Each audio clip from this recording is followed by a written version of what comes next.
What is up, Colts fans? We're here with a kind of late night live stream, and I just kind of wanted to get a bit more perspective and more conversation going here about the Matt Ryan trade, and we've seen a lot of this kind of Matt Ryan trade stuff, and a lot of the conversations happening, kind of from the indie side. Like, oh, how lucky we are to get Matt Ryan, how this kind of fell into the Colts' laps and stuff like that, and I think that's an awesome thing to talk about. It's a great thing to get excited about. But, there's another fan base involved in this, and a fan base who kind of got put through the ringer a little bit. So I got my buddy Matt Karoly here to talk about everything Matt Ryan, everything Falcons, and kind of what this past week was like, and also kind of talk about, the Colts' newest quarterback. But, Matt, we've gone back quite a bit. I think you were doing a show. Yeah, me and Aaron from Falcons Central Radio. We had you on. I think it was 2019, the last time Falcons and Colts got together, and that's one of those games from the 19 season I'm not going to forget, just because we were going into that game as Falcons fans thinking if they lose to the Jacoby Brissett-led Colts, and I believe they were 0-2 at the time, the Falcons, if they lose to them, or maybe they were 1-2 or 1-1, I can't remember, but if they lose to them, you kind of have to start hitting the panic button a little bit. Just because, again, no offense to Jacoby Brissett, but certainly not the caliber of quarterback that you'd expect to lose to when you have Matt Ryan on your side, when you have Julio Jones and some of the other talent that they had. So I remember it was a great conversation. Enjoyed talking with you, and we've made stayed in touch since, and I'm glad to be on. Thanks for having me tonight. Yeah, man. Yeah. So, you've been kind of put through the ringer this past week, and I know a lot of Falcons fans have, and yeah, it's an understatement. Yeah. I know there's fans, and the Colts fandom has a lot of fans like that too, where when Deshaun Watson was being shopped, and even when the Colts announced, when it came out that the Colts wanted to talk with him, there was Colts fans being like, oh, you got to do it. You got to pursue him and stuff like that. I know you and I are types of people where we were adamantly against that. Right. Because on the field's one thing, but when the off the field is this bad, you don't want to touch that. And you and I were kind of in agreement with that. I'm glad the Colts weren't able to go further with that, because I probably would have got closer to where you are with the Falcons. But for you as a Falcons fan, you have arguably the greatest player in the history of your franchise. Definitely the best quarterback in the history of your franchise. He's kind of getting pushed aside for a player that's good on the field, but the type of person that Deshaun Watson is. How was that whole kind of situation for you as a Falcons fan, just watching that kind of unfold? Yeah, and again, even putting aside the feelings towards Matt Ryan for a sec, just to go back on everything surrounding Deshaun Watson. Again, you got to miss me with the innocent until proven guilty when you have 22 separate women coming out. And I read some of the police reports that are online that are out there. I find it very, very, very hard to believe that he's being set up and they're making this all up. I think these reports are very legitimate. And when you're dealing with the type of case that they are, it's very tough to get the evidence to take it to the next step. Right. There's not to get into that, but there's only a couple options that you have when it comes to proving, guilt on something like that. So, right. And I don't mean to cut you off here, but like I've mostly, for the most part, when it comes to my interest in the actual case itself, I've tried to stay, kind of off the topic, a little quiet with it.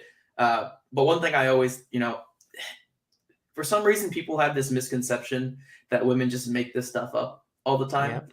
When I think it was like the FBI came with a statistic that it was like 7% of all rape allegations are false or fabricated. Yeah.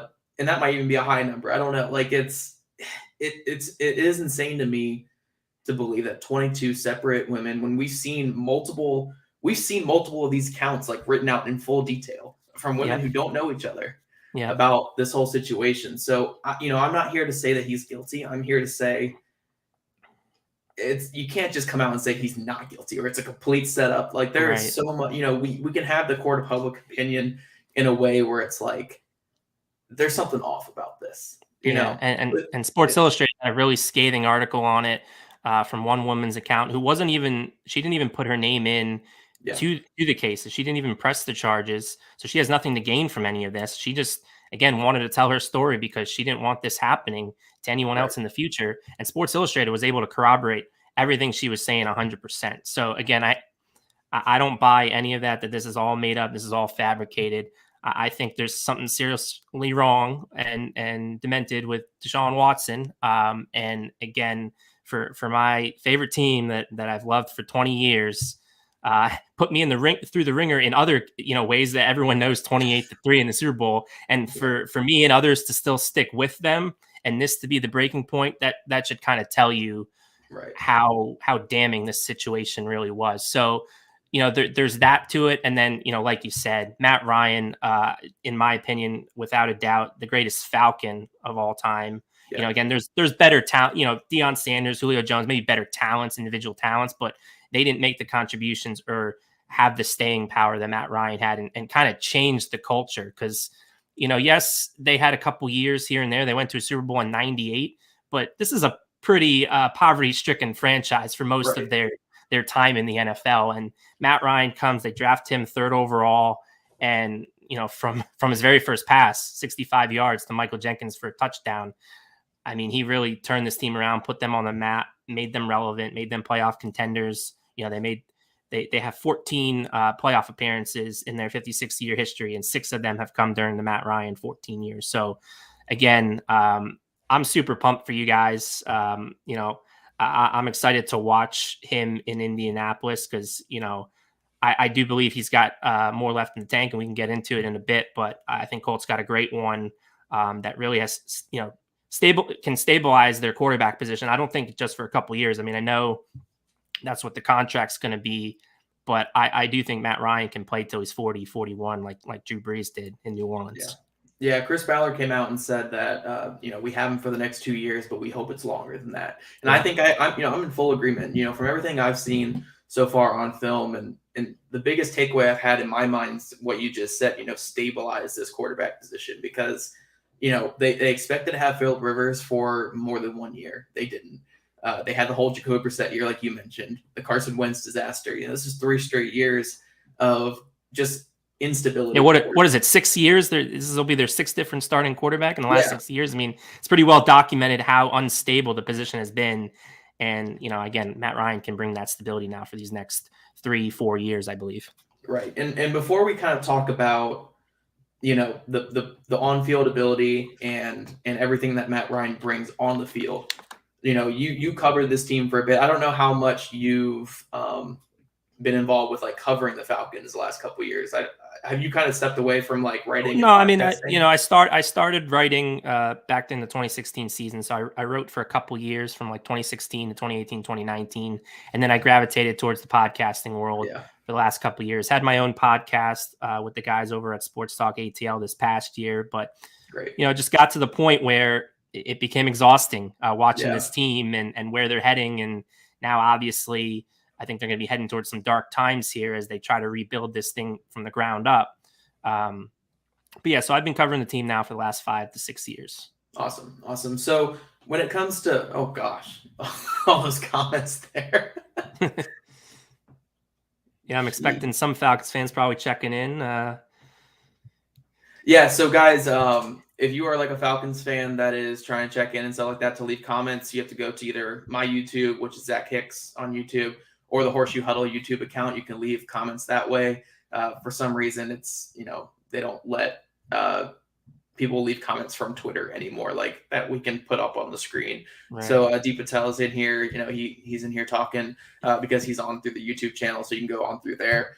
But being someone who's covered this team for years, you obviously have kind of a connection with this fan base. You've got to know this fan base for your whole life. A little bit more than I wanted to, I think. Right. Because that's how it is when you cover a team. You get to hear a lot of their candid thoughts about everything.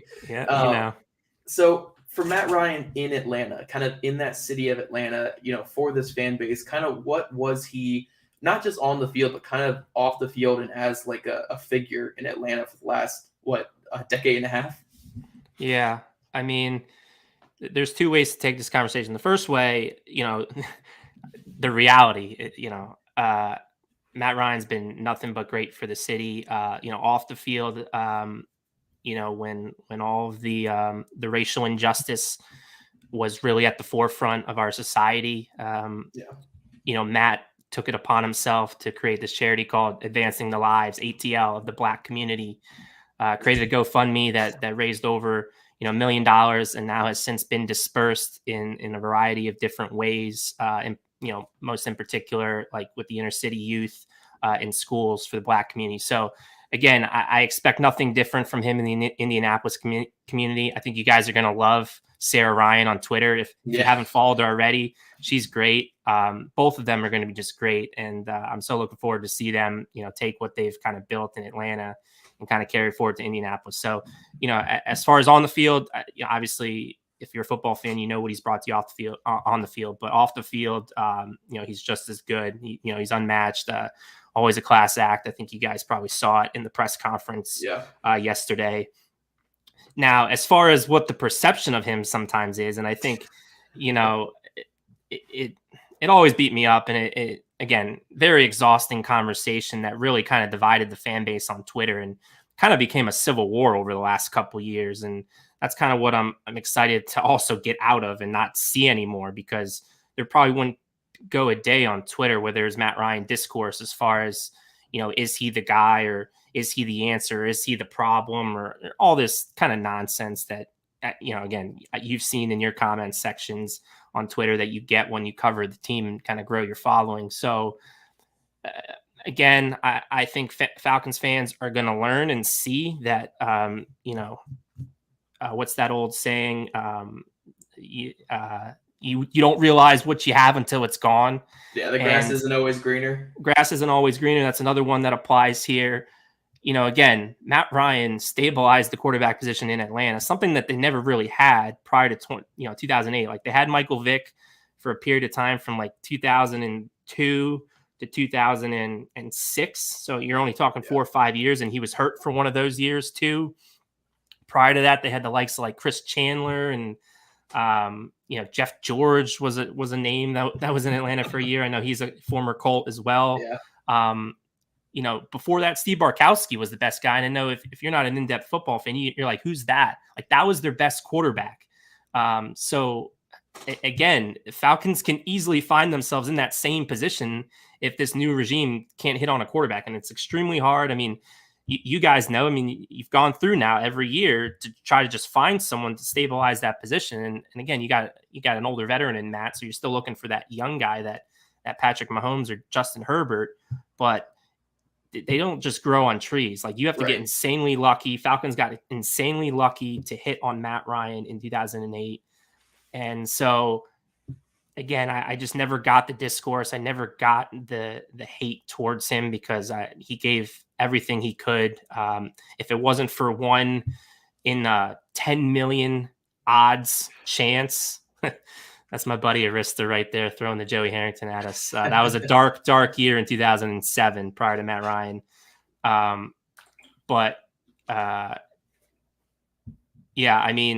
Again, if it wasn't for like a 1 in 10 million odds thing in that Super Bowl 51, he would have delivered a Super Bowl to Atlanta. And again, you look at his numbers in that game, one of the highest quarterback ratings ever in a loss in a Super Bowl, period. So he did everything he could. And again, man, it was a great 14 years. It's a bittersweet moment, but I'm super happy for him to kind of go to an organization that has stability in its own right, a really good roster, I think, around him. Super great offensive line too, which that's another thing I'm excited for him to have. The last couple of years, he really got beat up and hit a lot. And again, it just shows you his toughness. He only missed 1 game in those last couple of years with a sprained ankle in 2019. So again, you're getting a good one. I think this is some of Ballard's best work to take advantage of an opportunity and only have to part ways with a 3rd-round pick for a guy that I think, again, if I have to throw a prediction out there, he's going to be your quarterback for the next 4 years. Yeah, honestly, I'd bet closer to 4 years than I would, 1 or 2 years. Yeah, I don't take think the over. I don't think this is a Phillip Rivers thing. I don't think this is a Carson Wentz thing, especially not going to be that. I think Matt Ryan will be here for a bit, and everything I've seen on film, like Phillip Rivers was outstanding for the Colts in 2020. Like, I don't ever want to downplay that season. That was a great season from Phillip Rivers. but you could tell he was hitting the wall. The arm strength was falling off, the mobility that he really didn't have much mobility before that, but the mobility was falling off. He wasn't the same Phillip Rivers, where Matt Ryan, by and large, is the same Matt Ryan. Like I really don't see much difference from Matt Ryan, physically and what he's able to do in 2021 versus 2017, 2018. You're not seeing that decline. And Felipe makes a great comment here. Watching his press, it shined a huge light on how the quarterback position is a lot more than just the play on the field. 100%. 100%. And that's what Matt Ryan's going to bring. So when we talk stability, it's Matt Ryan and Wyatt has a great comment as well. I see Matt as not being just a stabilizing presence for the next few years, but when the Colts do target a quarterback in the draft, Absolutely. He can be an ideal mentor, like the Falcons probably should have done with Justin Fields last year. And that was the other thing that, like, I would have felt much, much better about the Falcons in my fandom had they just been upfront and honest. Like, hey, we're looking at a quarterback. We want to draft a quarterback again. Hopefully they if we had to do this all over again, they wouldn't have looked at a guy like Deshaun Watson. But I would have been completely okay with them drafting a quarterback, saying, Matt, we're going to draft a quarterback. We're going to give you your swan song, your final season, your parade, all of that. We know you're a class act, a professional. You'll mentor him. And then we'll turn the keys over to the young kid in year 2. Like, if you would have done it that way, I wouldn't have the animosity that I do towards Arthur Blank and the organization right now. Like, that's the way Matt Ryan deserved to go out. And it's really unfortunate that he didn't get that. But in a very strange way, from Matt's perspective, I'm actually glad it unfolded like this, because it gave me that assurance, like, Matt needs to get out of here. Matt needs to, these last 4 years of his career, that he still has good football left in him. He needs to go to a team that's trending in the right direction, that has the pieces around him to show the world that Matt can still do it if the infrastructure is in place. And I feel like a lot of times people forget that, again, football is a 53-man sport. A quarterback needs to have the requisite talent around him in order to, have his talent get maximized and for you to have success as a team. And I feel like that's something that was lost on a lot of Falcons fans these last couple of years as the roster deteriorated. Matt then, of course, being the quarterback, took the brunt of the blame for it. Yeah. And, just talking about how that whole trade went down, it's kind of getting out there a little bit more. I said it on our roundtable live stream the other day. But if any of you guys missed it, basically come late Thursday, early Friday of last week, I feel like everyone league-wide was convinced Deshaun Watson was going to go to the Falcons. It was kind of a done deal. Everyone was convinced. And then Cleveland came in and gave him way more guarantees, and then also protected that first year against suspension, which we can get into how scummy that is, but it is what it is. So Cleveland came in, and for all the people who say, like, oh, he went to a Super Bowl ready roster, no, he took the money. It's fine. All players do it. They take the money. He went for the money. That's what happened. Deshaun Watson goes to Cleveland, and honestly, we were so convinced that Matt Ryan was coming to Indy that we had a skeleton of a Matt Ryan article written on that Thursday night about how the Colts were going to trade for Matt Ryan once Deshaun Watson chose Atlanta. Like, we were pretty convinced it was going to happen. But it ended up working even better for Indy, because by doing everything that the Falcons did, they, kind of ostracized their franchise, the face of their franchise. And they at least did one good thing by him, and they sent him to the place that he wanted to go. And it was the only place he wanted to go. If he said, I'm okay with Seattle and Indy, then the Falcons would have got a lot more than they did in the trade. But because he said, I only want to go to Indy, and the Falcons wanted to at least kind of, do something nice for him after what they just did the past couple weeks, they sent him to Indy, and they only got a 3rd-round pick out of it, which I don't know if it's just dumb luck that the Colts got so lucky, or if it's just, what it is. But, going to Matt Ryan's kind of game, though, obviously he's not 2016 Matt Ryan, which, if anyone were to ask me what's probably the greatest MVP season of all time, that one would be up there. It is by far and away one of the best seasons we've ever seen from a quarterback. I mean, yards per attempt were through the roof. Just everything that he was doing in that offense was at a high level. One of the best playoff runs we've ever seen from a quarterback. He's not that guy anymore, but You watched every game last year. I've watched most at this point. I haven't watched everything yet, but have you really seen much of a drop off? Because I really haven't. I really haven't seen much of a drop off in this game. And I sent you that one tweet that again, if you go to Ben Baldwin's site, RBSDM, runningbacks.don't matter.com, there was a period of this past season from week 3 on to like week 9 or week 10.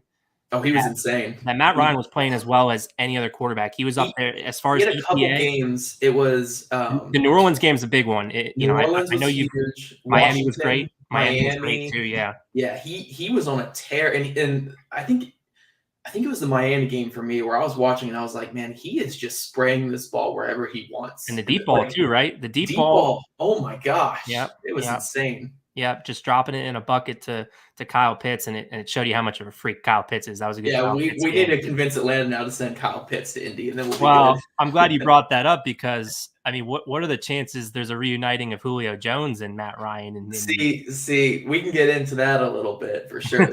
I'm hoping. I don't know. That would be the last big FU to the Falcons organization. That would be so great. I'd love that. They can pick up right where they left off. Obviously, Julio's got the hamstring, but you keep him indoors in Indy. Who knows? I mean, when he was out on the field this past year for Tennessee, get the kicker. That's just for you, right? Because I know you have a thing with kickers. Look, and they just gave him a big deal too, so I'm sure that wouldn't sit well with you if they. Here's my thing, guys. The kicker position sucks. Kickers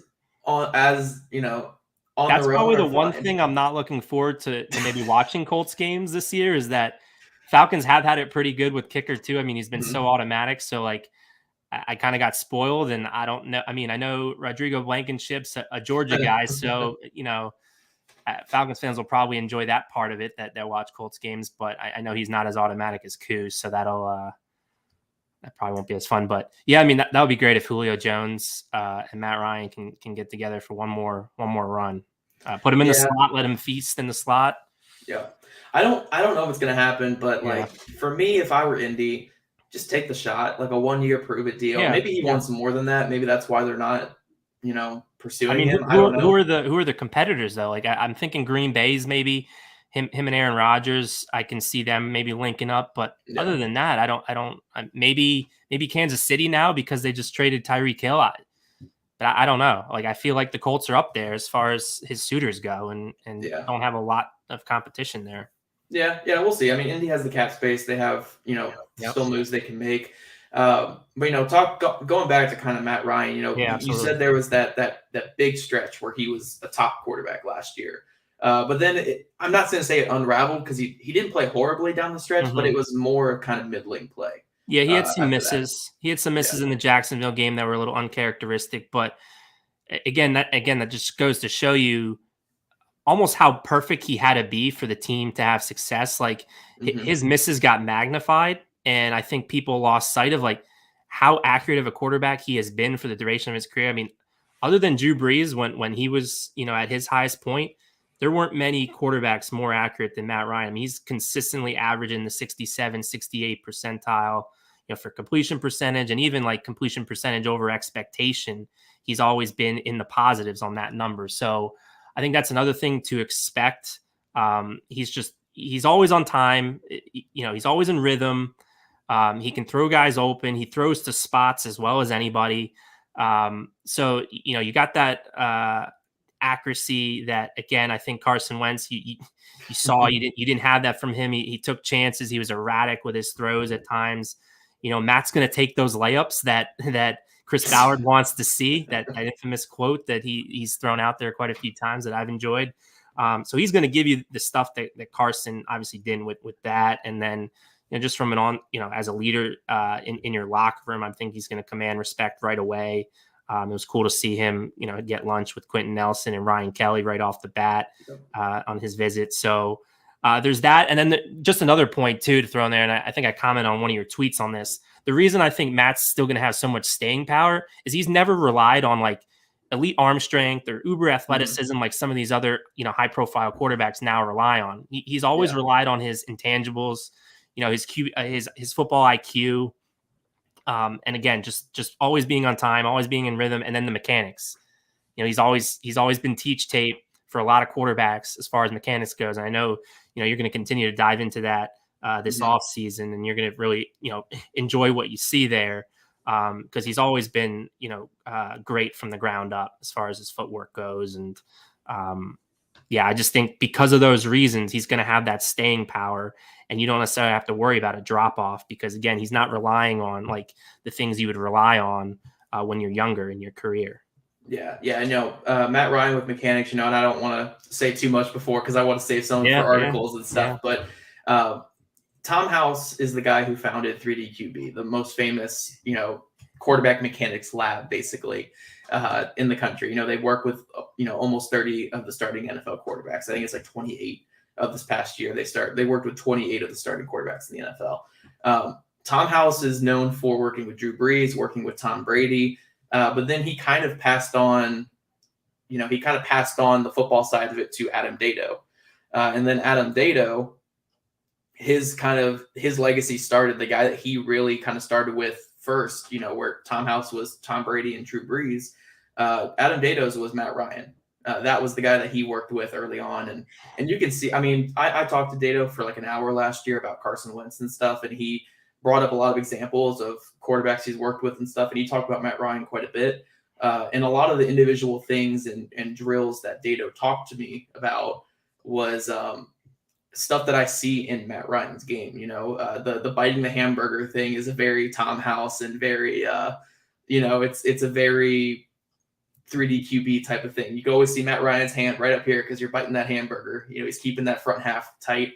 You see the famous Dak dance. Everyone calls it the Dak dance. Matt Ryan does it too. Matt Ryan does it too. Yeah, he loves doing that in the pregame warmups. You're going to see that a lot. So yeah. Sure. The Dak dance is to get your hips throwing with the body. Matt Ryan was doing that well before Dak, but Dak just makes it look more like a dance.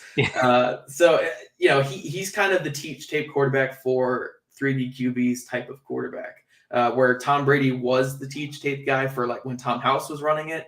Adam Dado's quarterback is Matt Ryan, which is going to be awesome. I'll probably have to link back up with Dado. I'm excited to watch Matt Ryan. I'm excited to see what he can do. And the last thing I wanted to ask you before we go to some comments and just kind of close this thing out is have there been kind of weapons that Matt Ryan has particularly targeted, or is it just kind of, obviously talented players in the offense, because you have guys like Carson Wentz, they love those bigger targets, the bigger guys, because Carson Wentz sprays it all over the place. He needs an Alshon Jeffrey or Michael Pittman Jr. to go up and catch it. I know Matt Ryan's had success with Calvin Ridley, Roddy White, Julio Jones, Kyle Pitts. Is there a type of kind of target that he prefers, or is it just kind of, the guys that are open? Yeah, I don't necessarily think so. Obviously, he's been fortunate in Atlanta. They have had some pretty good ones, starting with Roddy White, and then obviously the superhuman Julio Jones. And then Calvin Ridley's been a technician, great route runner, but definitely not the physical type that Julio Jones is or Kyle Pitts is. But the one thing I'd say too on that is, and Falcons fans would love, one of the areas they would love to praise Matt Ryan on is he got a guy like Harry Douglas, 1,000-yard season earlier on in his tenure. And Harry Douglas is kind of just your average third receiver, slot receiver. But when injuries struck, I think it was the 2013 season, he was able to turn water into wine with Harry Douglas. And it was even like later in his career as well in Atlanta, a guy like Russell Gage, who just got a nice handsome $30 million deal with Tampa. He was able to turn him from a 6th-round pick into, and again, credit to Russell Gage too for his development. Russell Gage is awesome. Really good player. But he was able to work with a guy like that. That's not your big physical guy, but as a technician as well, and kind of just an under the radar type receiver. So I wouldn't say there's one particular receiver he does better than the other. Obviously, he would, Julio Jones was his go-to guy in the clutch when things got bad in the pocket, and who could blame him?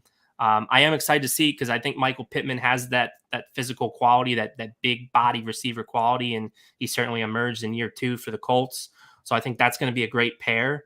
But again, guys that get open, guys that their timing is right as well in your routes, because that's just as important. It takes two to tango when it comes to that. So guys that are on time with their routes and precise with their routes, Matt's going to find an instant rapport and chemistry with. Awesome. So we have hope for another year. Maybe this will be the year that Paris Campbell actually stays on the field. Yeah. No, I mean, great. I guess is he your bet to be the starting two opposite? No. I think it's going to be Michael Pittman Jr. obviously is the one. Yeah. I think we'll see a lot of Nyheim Hines on the field a little bit more this year. But I think they're going to take someone at 42. Like, who's your favorite there? Who do you like there? The comments could probably answer for it, but I really like Alec Pierce from that Cincinnati. Early. I know he tested out the gym. Yeah, I like Alec Pierce. I like Christian Watson. Watson's a little risky because he's kind of skipping. I don't know if I touched either of those guys. I know they tested well, and Ballard likes his athletes. Yeah, I'd wait for them on that third round pick. But then the other guy who I think though would be John Mechie. I think he's there because Mechie, he's that route runner. He's super developed. They need a guy who can get open. Yeah, they need that badly. Yeah, that'll probably remind him of Calvin Ridley quite a bit. And again, It's unfortunate. That's another thing that gets lost in last year for Matt Ryan. I mean, he didn't have Calvin Ridley for most of the year. So if you get a guy like Mechie in there and he's healthy, that could be a good one. Pickens, dude. If George Pickens is there, you got to sprint to that podium. Yeah, like you have to him a lot too. You have to be. I don't even think they use the podium much on day 2, but you got to just push everyone aside and you got to get up there because if George Pickens is there, I mean, you got to make that selection. Are there receivers that you like there at 42? I mean, Pickens is certainly one of them that I agree with you as far as sprinting to the podium. I mean, I really like Trey Burks, and I feel like with his testing being. And again, I wasn't too surprised with his testing. He can go everywhere. Yeah, he could kind of go anywhere in this. Because again, the way I look at Burks is, I think his football speed is much different. Like he's not a track speed guy, which is why you only saw him running the 4.5s. Yeah. He's a football player, and again, I think he's got to go in the right situation because I don't think his route running is refined yet. But I think a guy like Frank Reich would certainly know how to get him the ball, especially with the intermediate game and some of the RPOs and stuff. So if he's there at 42, which I think is possible based on the testing, that's another one of those where I'd kind of sprint to the podium on that for the Colts.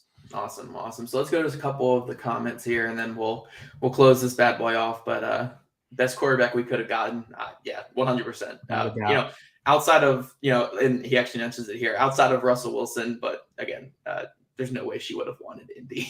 Yeah, of that. So. I'm surprised what the attraction though was. Like, why was Denver on the list? Like, is she a skier or something? Like, I don't know why Denver is apparently this hot spot for a lot of people. I mean, they did have a ready-made roster, I thought. So like, there's that, but it's not like the Colts roster isn't ready-made. Though. Like, so I look at Denver. So I actually, I've covered Denver a little bit on the side with Mile High Huddle.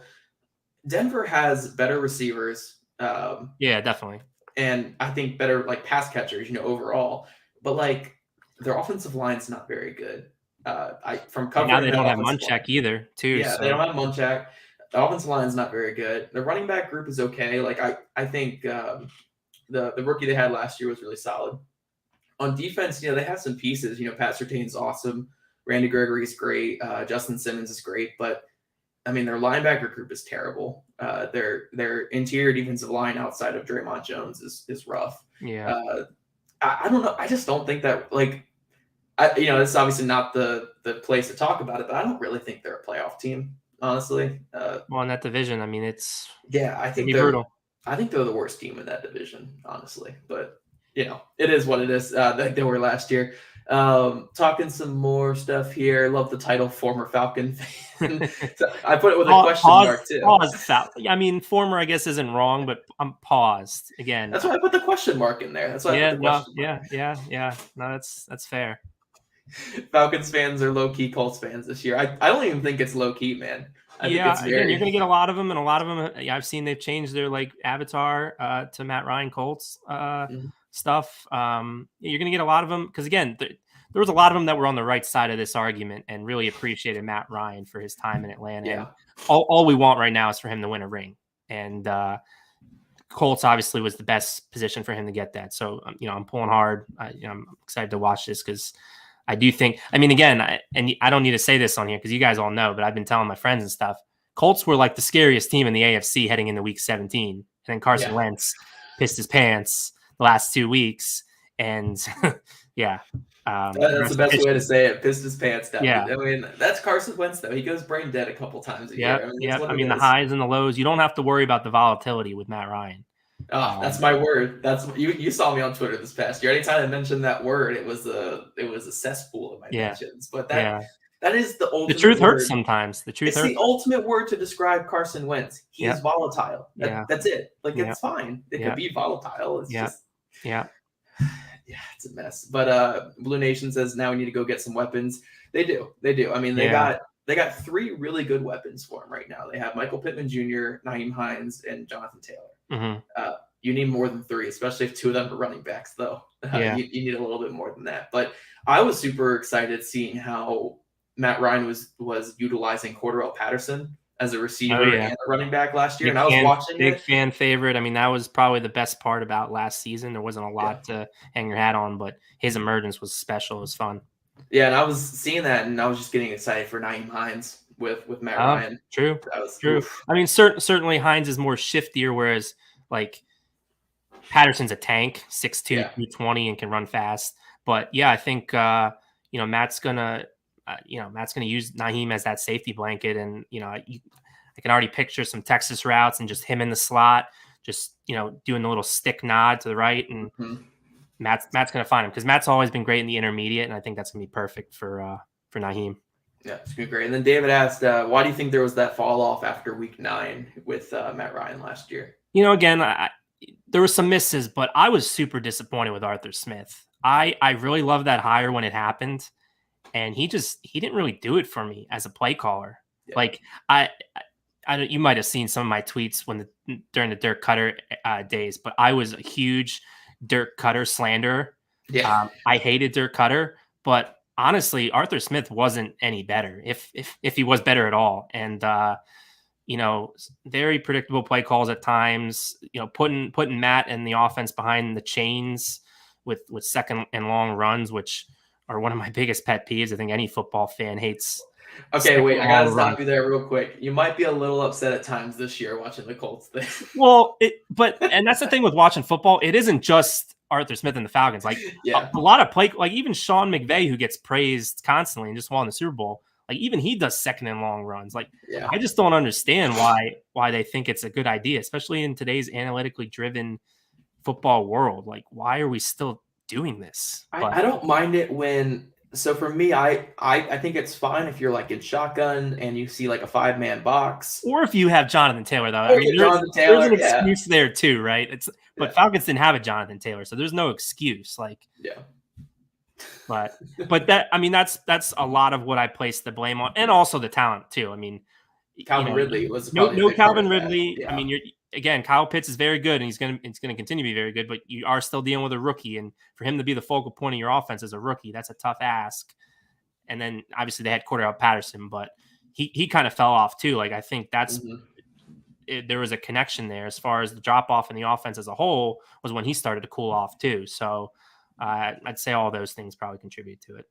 Yeah, for sure. And just kind of speaking more about Arthur Smith there, I was really excited about that hire. I thought he was going to be great with Matt Ryan. Yeah. I mean, the stuff that he did with Tannehill was awesome. Yeah. But I do remember, because I haven't watched many of the second half of the year yet. I watched a lot of the first half to kind of, see a lot of the highs. But I remember watching that Patriots game when it happened. And I remember thinking that was one of the worst offensive called games I've ever seen. I mean, it was. Yeah. I have no clue what they were calling that game like they were just terrified of the Patriots. We're given the Colts also called a game like that against the Patriots, but Jonathan Taylor kind of went crazy. But that was because their quarterback literally couldn't complete a pass against the Patriots. Yeah. I mean, Matt Ryan's a little more capable than. I hate when a coach doesn't coach the team he has, and like some of those short yardage calls in that Patriots game, thinking you can run up the middle with the offensive line that they have and the defensive line that the Patriots have, just stupidity. It's insanity. And, you reap what you sow. I mean, that's what led to some of those results. So drives me nuts. Again, Arthur Smith's going to even have a tougher time now with quarterback in flux. I think they are in play with Malik Willis. I mean, that's probably the one I'd roll the dice on. Like, I don't know where you stand with the quarterbacks, but I'd roll the dice on those traits because I think of the quarterbacks in this class, he has the traits that can pop off if it comes together. Whereas the other quarterbacks are kind of mid and average to me. I agree. I'm with you. I mean, him and Pickett are my top guys, but for completely different reasons. Pickett because he's safe and I think he's going to be solid. Yeah. And then Willis because you can actually have a franchise quarterback out of him, but it might take a while because it might. Yeah. But no, I think that's the guy to take a shot. And he was born in Atlanta, Georgia. Yeah, so it's all kind of coming together. Him wearing the number 7, he'd have to get it from Koo, and obviously, I would hope a kicker would give up the number for maybe the future franchise quarterback, but you never know. Koo is beloved. Yeah, Koo is one of probably the most fan favorite players now left over from that team. So that would be fun. But yeah.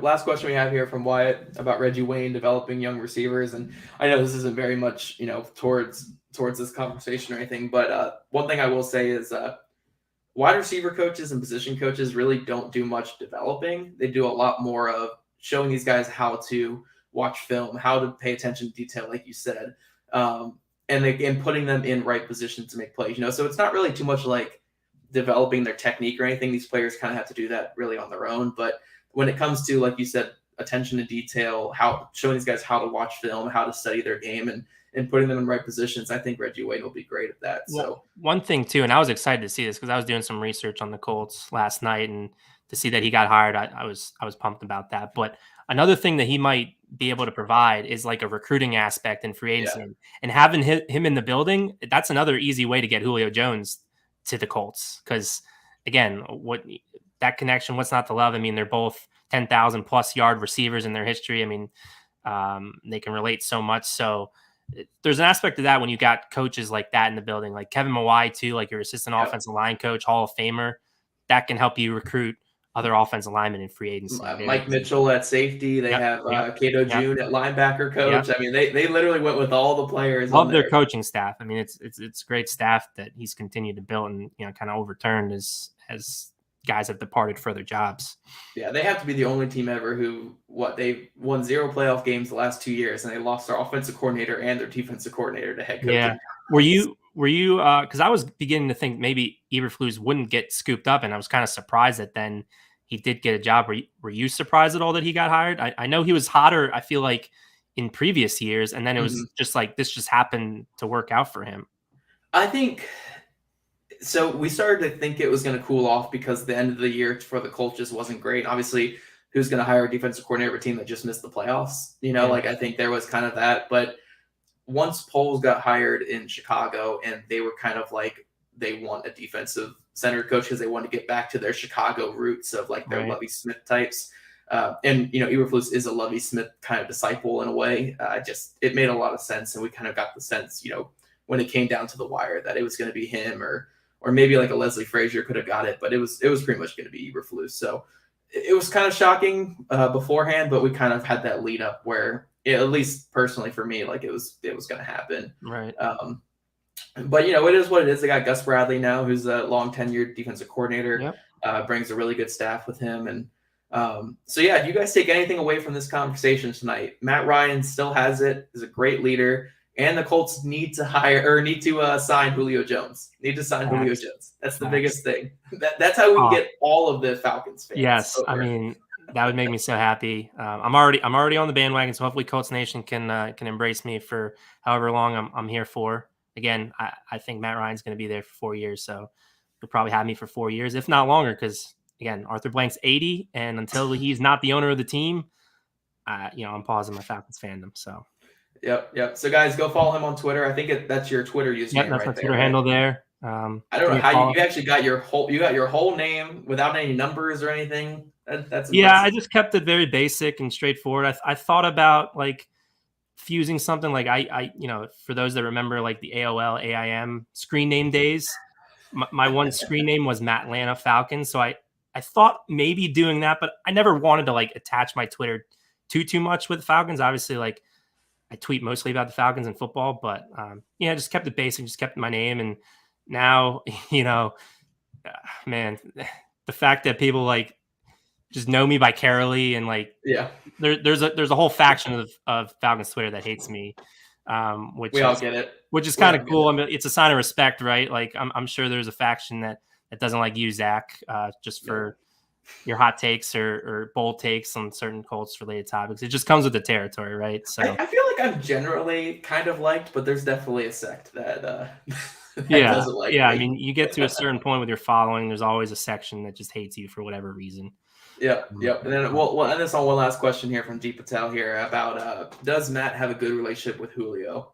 I 100%. Again, when Julio, because he was the one that kind of forced his way out of Atlanta, and now hindsight tells me he was right to do that. Things were going bad, and Julio was actually right. When as previously, like last year, I was saying, I was kind of upset that Julio forced his way out because it kind of made it seem like he was just giving up on us as we were heading into a new chapter with a new coach. And but it never had anything to do with Matt or anything. I mean, there was some smoke about, I know like a Patriots guy for NBC Sports Network was saying that like, Matt's arm strength was falling off. So that's why Julio wanted to go with a stronger arm quarterback. So it's a Tannehill. Yeah. I don't buy any of that. I just think, again, Julio wanted a fresh start. He kind of saw the writing on the wall where this, good for him for having the foresight to get out there a year early. I mean, I think looking back on it now, I think Matt Ryan maybe would have liked to got out a year early. I think the Falcons probably would have loved to. Dude, they would have got a more return. Loved it. The Colts would have loved it. I mean, you probably would have been in the same position. You would have given up a first-round pick plus some change, and you'd be in the same spot. Maybe you have one more third-round pick because you wouldn't have had to do the 2 trades. But, Colts would have been in the playoffs. Who knows? The Colts might have, I don't know, won the Super Bowl. Colts would have made some noise last year. If the Bengals were able to do it, the Colts with the way they were playing, if they had just competent quarterback play towards the end. So, again, just to summarize the question, I don't think there's any issues. I think he'd be more than willing to work with him again. It just comes down to, what the market is. And again, if there is a guy like Aaron Rodgers knocking on his door, I'm sure he probably wants to see what that's like playing with him. So that's my bet on where he goes. But I mean, there's also the cold factor, and I don't think that's good for the hamstring. I think he'd better off being on a fast track in Indy and going to a place where, he kind of had his coming out moment as a rookie in Indianapolis when he had like 3 catches for 100 yards and those 2 that one ridiculous touchdown. I'll never forget that one where I don't know how he caught that. But so maybe he rekindles that memory. And again, it would be so great if those 2 reunited. Yep, so it would be awesome. It would be awesome, man. But Matt, I do appreciate you joining tonight, talking a little bit Matt Ryan. I know this is kind of a tough subject and everything with everything going on, but obviously I know that you are a huge Matt Ryan fan. You can even see it on the background there. You got the Matt Ryan jersey. Yeah. And so guys, go follow him on Twitter, Matt Karoly. He'll be on Colts Twitter for the better part of the next couple of years here. So I appreciate you sharing some insight on Matt Ryan and Colts fans. For you guys that jumped in on here, we are going to be going live again tomorrow, doing a lot of Q&A stuff with Matt Ryan's, with the trade of Matt Ryan, with a lot of Colts stuff, because on the stream the other day, we didn't get to a lot of your guys' questions. So we will do a stream tomorrow, me and Andrew Moore, where we will answer any question you guys have about the Colts offseason, everything the Colts are doing, and Matt Ryan. So tune into that tomorrow, guys. And again, appreciate you tuning in. And Matt, I appreciate you jumping on, man. Absolutely, man. Thanks, Zach. It was a lot of fun.